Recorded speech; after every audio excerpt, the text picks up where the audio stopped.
આપણી થીમનું નામ શું છે? શાકભાજી. શાકભાજી. હવે આ બધું મારી પાસે છે એ શું છે? શાકભાજી. હવે હું તમને એક એક શાકભાજીના નામ પૂછી, બરોબર? આપણી પાસે જે હાજર શાકભાજી છે એમાં. આને શું કહેશું?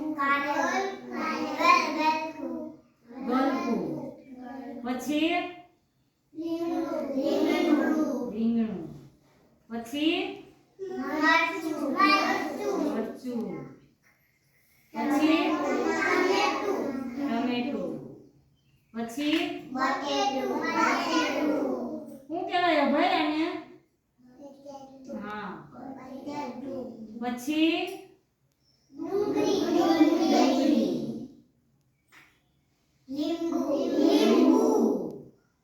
પછી હવે આ કારેલું છે ઈ ખરબચલું છે કે લીસું છે? ખરબચલું છે. એનો રંગ કેવો છે? સફેદ. સફેદ. સરસ. પછી આ શું છે? ગુવાર. તો ગુવારની સિંગનો રંગ કેવો છે? લીલો. પછી આ ગલકું છે એનો રંગ કેવો છે?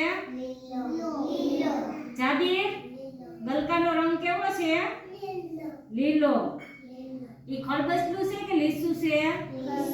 લીસું. સરસ. પછી ટમેટાનો રંગ કેવો છે? લાલ. પછી રીંગણાનો રંગ કેવો છે? રીંગણી. પછી રીંગણાનો રંગ લીલા કલરનો હોય, સફેદ હોય ને રીંગણા. હવે આ શું છે? તો આ મરચાંનો રંગ કેવો છે? આ તમે ખાવ બધા? કેવું લાગે? તીખું લાગે. પછી આ લીંબુ કેવું લાગે? ખાટું લાગે. પછી આ ટમેટું કેવું લાગે? મસ્તનું લાગે. તો ટમેટું લીસું છે કે ખરબચલું? લીસું. પછી આ ડુંગળી કેવી લાગે આપણે? તીખી. સરસ. પછી બટેટું કાચું ખાવાનું હોય કે વઘારીને? તો એનો રંગ કેવો છે? ભૂરો.